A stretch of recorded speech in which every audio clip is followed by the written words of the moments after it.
नमस्कार। हाम्रो नरेनापुर कार्यक्रमको नयाँ श्रृङ्खलामा यहाँहरूलाई हार्दिक स्वागत छ। म रुद्र सुवेदी। बाँकेको नरेनापुर गाउँपालिकाले एनटिभी कोलपुरसँगको सहकार्यमा तयार पारेको हाम्रो नरेनापुर कार्यक्रम हरेक महिनाको चौथो आइतबार राति 9 बजे र सोमबार बिहान 9 बजे पुनः प्रसारण हुने गरेको छ। हाम्रो नरेनापुर कार्यक्रममा हामी नरेनापुर गाउँपालिकामा भए गरेका विकास निर्माणका गतिविधि, प्रस्तावित योजना, शिक्षा, कृषि, पर्यटन, स्वास्थ्य, रोजगार लगायतका विषयमा चर्चा गर्नेछौँ। दर्शकबिन लागौँ आजको विषयवस्तुतर्फ।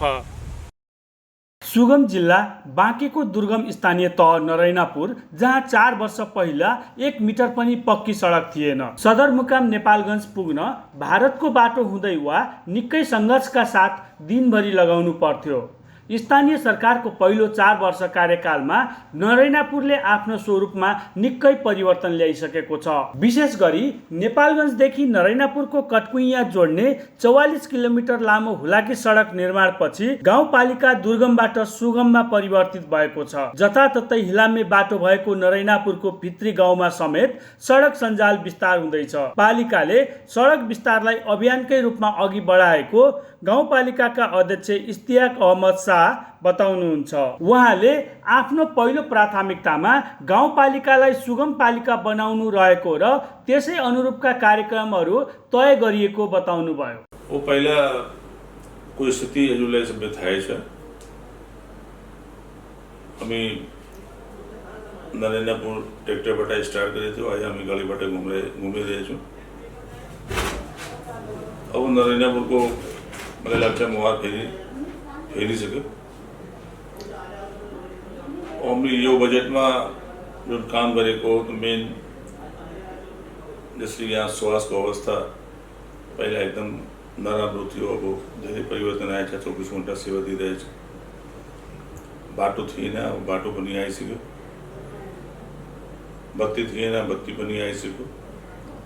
अब यो बजेटमा हामीले जुन राखेको कृषि, शिक्षा अनि स्वास्थ्य, उसले अगाडि लैजानुपर्छ। जस्तै हाम्रो क्षेत्र कृषिको अब त्यसको लागि के गर्नुपर्छ, डिबोरिङ चाहियो, त्यसको लागि पनि राखेको हो।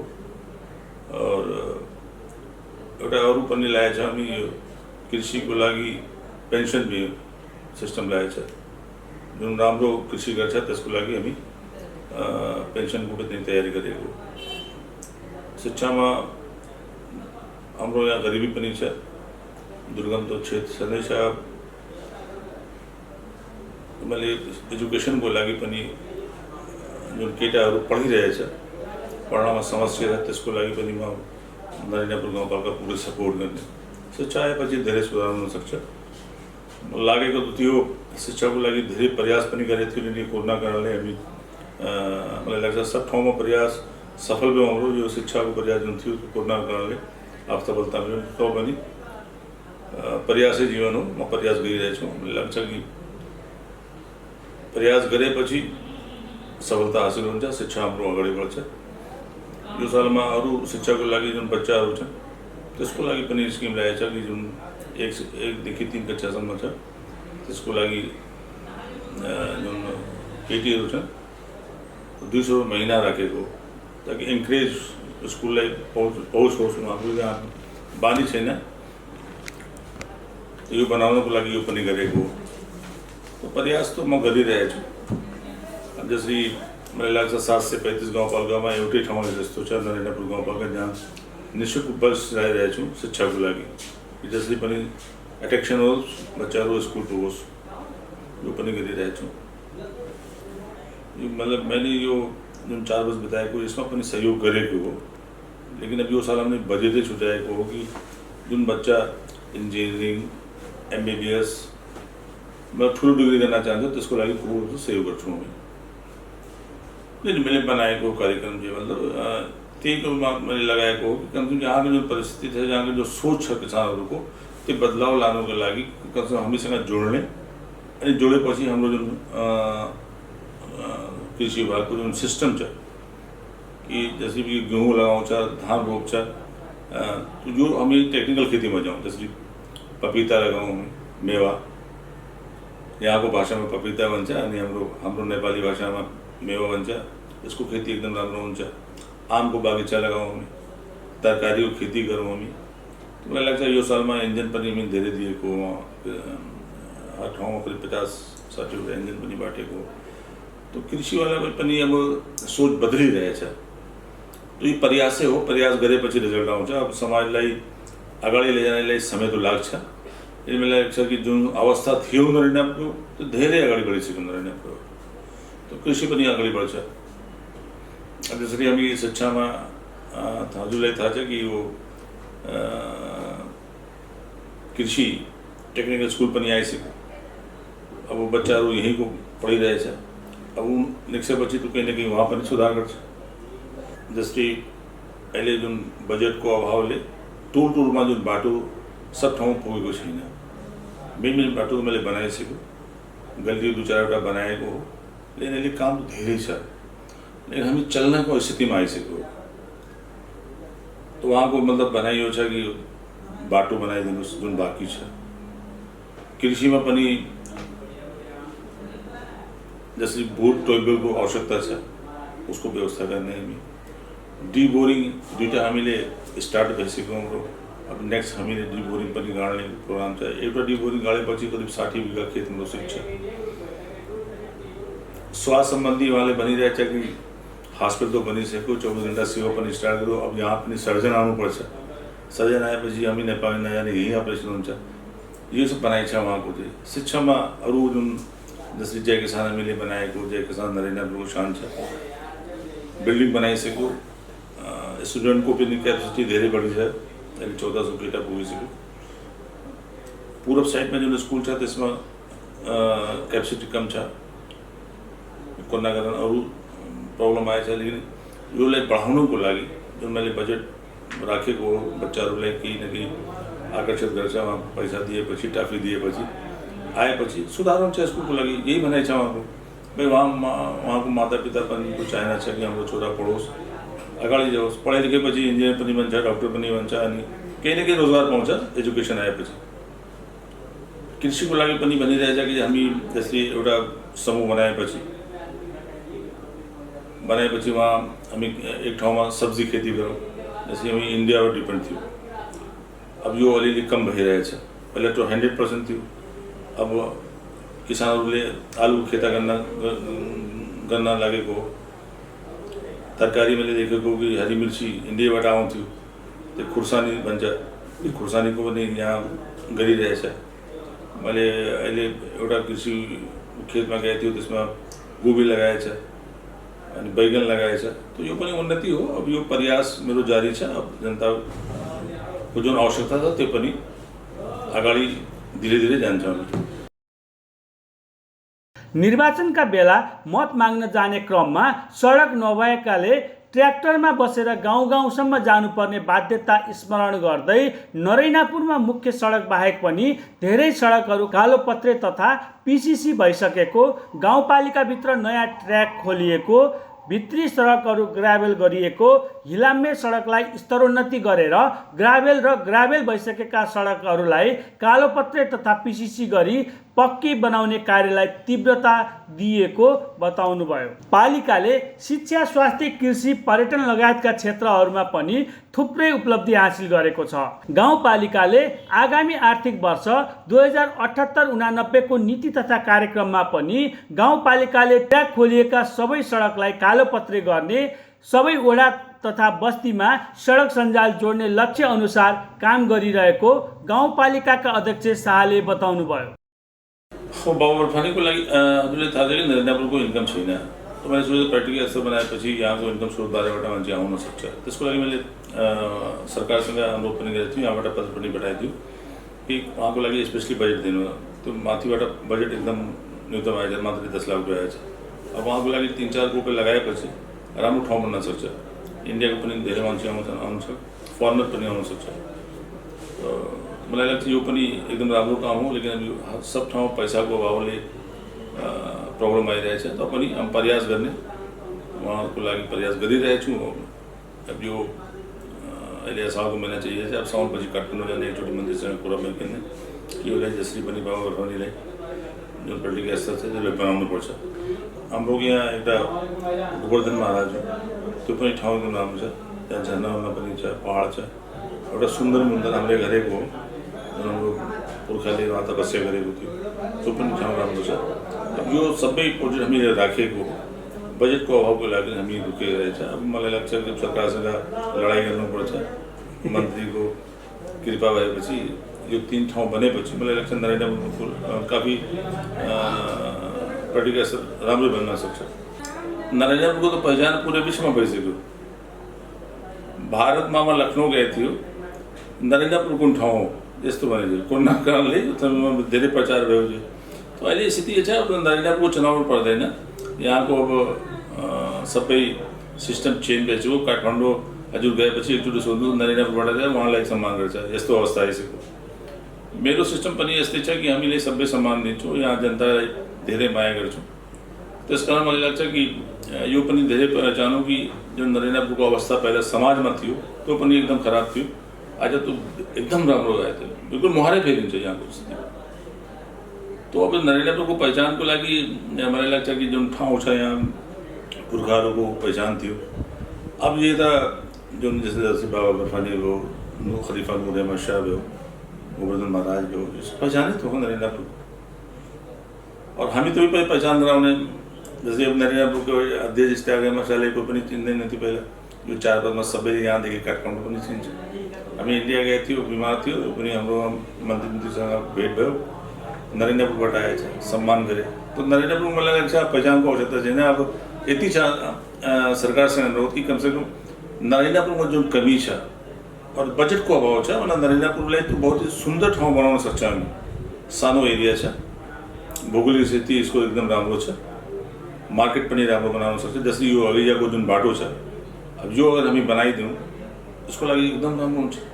अब जुन बत्ती नेपालबाट आइरहेछ त्यो एउटा राप्ती सोनारीमा जुन हाम्रो बनिरहेछ बत्तीको के भन्छ त्यसलाई ट्रान्समिटर यो अब यो जङ्गल वनको लागि विवाद छ, मलाई लाग्छ यो सल्भ हुन्छ। अब यो आएपछि अरू लाभ हुन्छ, तो प्रयास हो रहेछ। अब मलाई लाग्छ कि नरेन्द्रपुरको व्यवस्थित अब सुगममा लेख्नुपर्छ, लेकिन फेरि म तपाईँलाई भनिरहेको छु कि सरकारको कमसेकम एकचोटि निगाह गर्नुपर्छ। हामी पनि नेपाली हो, यहाँ पछाडिएको हो, तो वहाँको बजेट आएपछि हामी गाउँको लागि एउटा जस्तै यो जो डुबान क्षेत्र हो 1 नम्बर 5 नम्बर 6 नम्बरको भगवानपुर छ। अब शहरी विकास मन्त्रालयबाट वहाँको लागि पुरा सिस्टम बन्यो, DPR तयार भयो, 50 करोडको प्रोजेक्ट बन्यो। पैसा कति बनाउनु हो? 50 लाख। के हुन्छ 50 लाख? आजकल तो 100 मिटर बाटो बनाउनले पैसा कम पर्छ। तो जो सम्बन्ध मलाई लाग्छ कि जुन सरकारले नीति बनाउँछ त्यसमा कमसेकम फर्स्ट स्टेपमा तो एउटा बढिया म्यानेजमेन्ट गर्नुपर्छ, बढिया बजेट बनाउनुपर्छ। तो कमसेकम एक ठाउँ सुन्दर हुन्थ्यो, तपाईँ घुम्नको लागि एकदम राम्रो बन्न सक्थ्यो। नदीको किनारमा वहाँको 50 करोड प्रोजेक्ट थियो, तो एकदम राम्रो ठाउँ हुन्थ्यो, तपाईँ घुम्न आउन सक्थ्यो।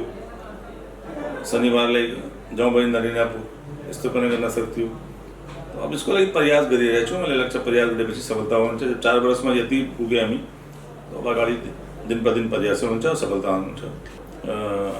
हजुरलाई थाहा छ कि 1 नम्बरदेखि 6 नम्बरसम्म 4 नम्बर वार्डको ठुलो घटना भएको थियो, जसमा सैकडौँ घर जले थियो, अनि 1 नम्बर वार्डमा 24-25 घर जले थियो। बाँकी हर वार्डमा 2-4 घर जलेको यस्तो थियो।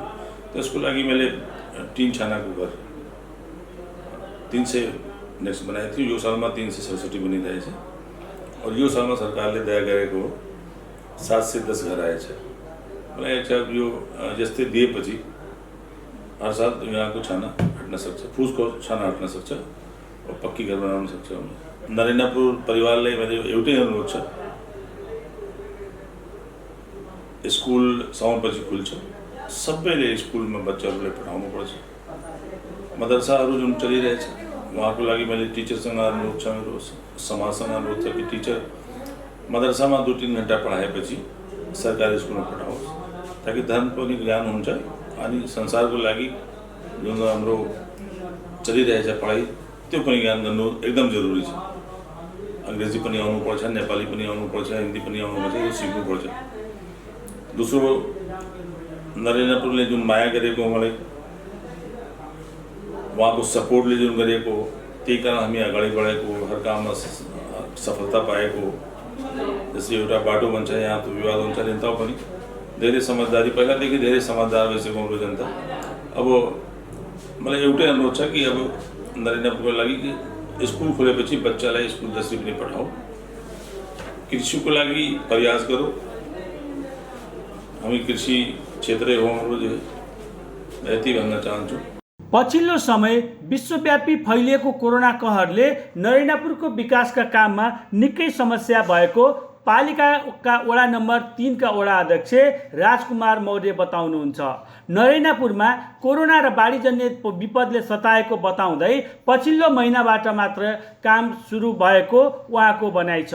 वडामा ग्राभेल, पिसिसी र सडक स्तरोन्नतिको काम भइरहेको साथसाथै पुल पुलेसा पनि निर्माण गरिरहेको वडा अध्यक्ष मौर्यले जानकारी दिनुभयो।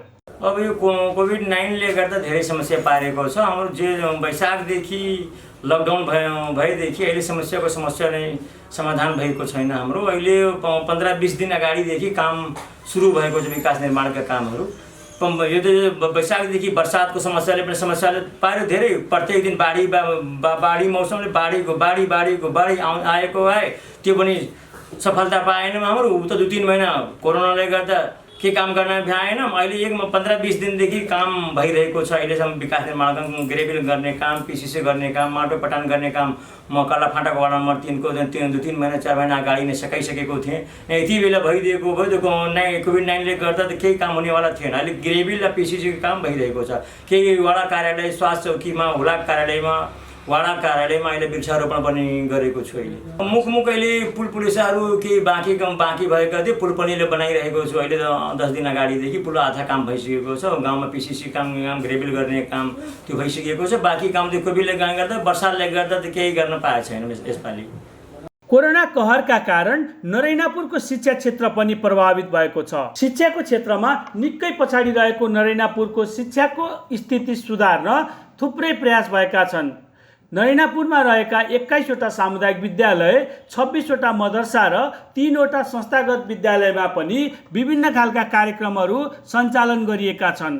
गाउँपालिकामा ड्रप आउट समस्या समाधानका लागि पालिकाले पहल गरिरहेको छ। साक्षर पालिका घोषणा, नेतृत्व विकास तथा शैक्षिक परामर्श कार्यक्रम, 8 कक्षासम्म अनिवार्य तथा आधारभूत शिक्षा कार्यक्रम जस्ता कार्यक्रम पालिकाका महत्त्वाकांक्षा योजना भएको नरेन्द्रपुर गाउँपालिकाका शिक्षा शाखा प्रमुख कृष्ण कुमार थारू बताउनुहुन्छ।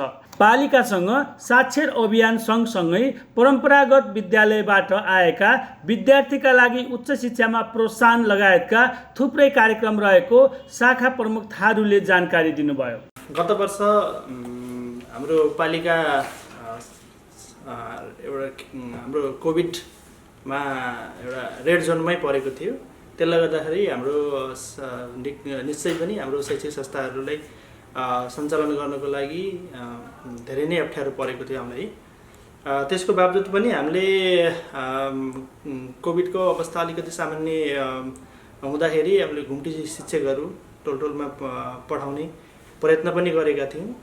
त्यसै गरी रेडियोबाट पनि हाम्रो कार्यक्रम हाम्रो विद्यार्थीहरूलाई चाहिँ जोड्ने प्रयास गरेका थियौँ। त्यसै गरी त्यसपछि हाम्रो पुसबाट विद्यालयमा स्वास्थ्य सुरक्षा मापदण्डहरू पुरा गरेर विद्यालय सञ्चालन पनि गरेका थियौँ। यसरी हाम्रो चाहिँ अहिले यहाँसम्म आइपुग्दाखेरि विद्यालयहरूले शैक्षिक सत्र 2077 को वार्षिक मूल्याङ्कन गरिसकेको अवस्था चाहिँ छ।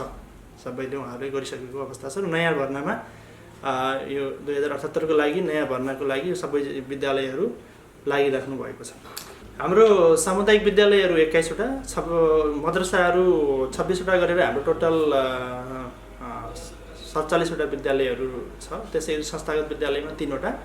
त्यसमध्ये हाम्रो आधारभूत तह 8 चलेको विद्यालय 4 र माध्यमिक तह चलेको विद्यालय 3। त्यसै गरी हाम्रो +2 चलेको, कक्षा 11-12 चलेको 1वटा विद्यालय। पहिलाको भन्दा बुझ्दै जाने हो भने पहिलाको भन्दा अहिले निश्चय पनि एकदमै सुधार उन्मुख नै छ। अब यो वर्षको बजेटहरूमा पनि हामीले यो साक्षरता अभियानलाई पुरा गर्नको लागि 9500 हाम्रो टोटल हाम्रो निरक्षर व्यक्तिहरू हुनुहुन्छ हाम्रो उहाँहरूलाई साक्षर बनाउने अभियान हाम्रो त्यही अनुसार बजेटिङ गरेका छौँ। त्यसै गरी परम्परागत विद्यालयहरूबाट हाम्रो सामुदायिक विद्यालयहरूमा परम्परागत विद्यालय मद्रसाहरूमा कक्षा पुरा गरिसकेका विद्यार्थीहरूले माथिल्लो कक्षामा जाने त्यो किसिमको प्रोत्साहनको लागि हामीले त्यसको लागि पनि उचित बजेटिङ गरेका छौँ, कार्यक्रम ल्याएका छौँ। त्यसै गरी हाम्रो विद्यालय बाहिर रहेका विद्यार्थीहरूलाई पनि हामीले लक्षित कार्यक्रम राखेका छौँ। त्यसमा हाम्रो 1 देखि 3 सम्म अध्ययन गर्ने सम्पूर्ण छात्रहरूलाई हामीले छात्रवृत्ति हाम्रो पालिकाबाटै थप छात्रवृत्ति भनेर त्यसको लागि व्यवस्था त्यो कार्यक्रममा एउटा अघि सारेका छौँ। त्यसै गरी हाम्रो 2078 जेठ मसान्तसम्ममा हाम्रो पालिकालाई साक्षर घोषणा गर्ने हाम्रो त्यो कार्यक्रम थियो। तर कोभिड-19 को दोस्रो लहरले गर्दाखेरि हामी त्यसमा त्यो कार्यक्रम सञ्चालन गर्न असमर्थ भयौँ। तर हाम्रो तथ्याङ्क हामीले पूर्ण रूपमा चाहिँ एकिन तथ्याङ्क प्रत्येक टोलमा गएर हामीले सङ्कलन गर्न भएका छौँ। अब अहिले यो 2078-79 को हाम्रो बजेटमा हामीले खोजी बनाउँछौँ साक्षर कार्यक्रम ल्याएका छौँ। त्यसमा अब हाम्रो प्रत्येक टोलको हामीसँग लिस्ट छ निरक्षर व्यक्तिहरूको, उहाँहरूको त्यो लिस्टलाई हामी सार्वजनिक गरेर विद्यालयको सहयोगमा प्लस टोलमा पनि जो शिक्षित हुनुहुन्छ उहाँ व्यक्तिहरूलाई चाहिँ खोजेर साक्षर बनाउने र उहाँहरूलाई पनि अब साक्षर बनाए बापत केही प्रोत्साहन स्वरूप केही उहाँहरूलाई चाहिँ रकमहरू उपलब्ध गराउने हाम्रो एउटा कार्यक्रम योजना बनाएका छौँ। र यो कोभिड-19 को यो जटिलता अलि सामान्य हुँदै गयो भने हामी 2-3 महिनामै यो हाम्रो चाहिँ नयनापुरलाई पनि साक्षर बनाउने हाम्रो चाहिँ कार्यक्रम रहेको छ। जस्तो यो कोभिड-19 को यो दोस्रो लहर चलिसकेपछि हामीले पनि सबै सम्पूर्ण विद्यालयहरू वैशाख 1बाटै लगभग हाम्रो बन्द भयो। यो बिचमा हामीले त्यो शैक्षिक क्षतिलाई न्यूनीकरण गर्नको लागि 20 ठाउँमा हाम्रो नयनापुरको 20 ठाउँमा जहाँ चोकहरू भयो, जहाँ विद्यार्थीहरूको सहज जान सक्ने चाहिँ ठाउँहरू हेरेर हामीले 20 ठाउँमा अस्थायी सिकाइ सहजीकरण केन्द्र स्थापना गरेका छौँ। र त्यहाँ हामीले चाहिँ फ्री वाइफाई जोन पालिकाले इन्टरनेट जोडेर फ्री वाइफाई जोन बनाएको छ 20 ठाउँमा। र त्यो पनि भयो। अनि त्यसपछि हाम्रो यो विद्यालयहरूमा पनि अहिले इन्टरनेट जोड्ने कार्यक्रम चाहिँ चलिरहेकै छ। विद्यालयहरूमा पनि 20वटा विद्यालयहरूमा मद्रसामा गरेर 20वटा अझै पनि हाम्रो इन्टरनेट फ्री वाइफाई जोनकै रूपमा चाहिँ विकास गर्ने हाम्रो उद्देश्य रहेको छ। जहाँसम्म यो 2-4-5 दिनमै हाम्रो यो कार्यक्रम चाहिँ सम्पन्न हुनेछ। हाम्रो यो वर्ष हामीले एउटा नेतृत्व क्षमता विकास तथा शैक्षिक परामर्श 1 पिरियड फर नयनापुर भन्ने एउटा अभियान एउटा सञ्चालनमा ल्याउने हाम्रो योजना छ। त्यसमा अब बाहिरबाट वा भित्रबाटै पनि कोही हाम्रो चाहिँ बौद्धिक अथवा एउटा चर्चामा आउनुभएका एउटा आइडललाई हामीले इन्भाइट गरेर उहाँहरू मार्फत उहाँहरूले 1 पिरियड नयनापुरको कुनै विद्यालय वा मद्रसा वा कुनै कार्यक्रमहरूमा शिक्षकहरूलाई समेत हुने गरी उहाँहरूले त्यो कार्यक्रम चाहिँ चलाइदिनु हुनेछ। उहाँहरूले चाहिँ यो 1 पिरियड उहाँहरूले समर्पण गर्नुहुनेछ भन्ने हाम्रो एउटा त्यो कार्यक्रम रहेको छ। भने निकट भविष्यमै हामीले यो हाम्रो पालिकालाई आधारभूत तहसम्म निःशुल्क तथा अनिवार्य आधारभूत शिक्षा सुनिश्चितता भएको घोषणा गर्ने हाम्रो अर्को लक्ष्य हो र एकदमै निकट भन्दाखेरि अब साक्षर पालिका घोषणा गर्ने कार्यक्रम चाहिँ एकदमै हाम्रो निकट रहेको छ। बाँकेको नरैनापुरको अवस्था फेरिनका लागि कोरोना महामारीले पनि केही हदसम्म सहयोग पुर्यायो, जसका कारण बाटोघाटोसँगै बिजुली बत्ती र स्वास्थ्य शिक्षाका पूर्वाधारहरू एकैपटक हस्याङ पस्याङ गर्दै नरैनापुर पुगे। अबको कार्य नरैनापुरको विकासका लागि सङ्घ र प्रदेश सरकारले विशेष चासो र योगदान दिन आवश्यक छ।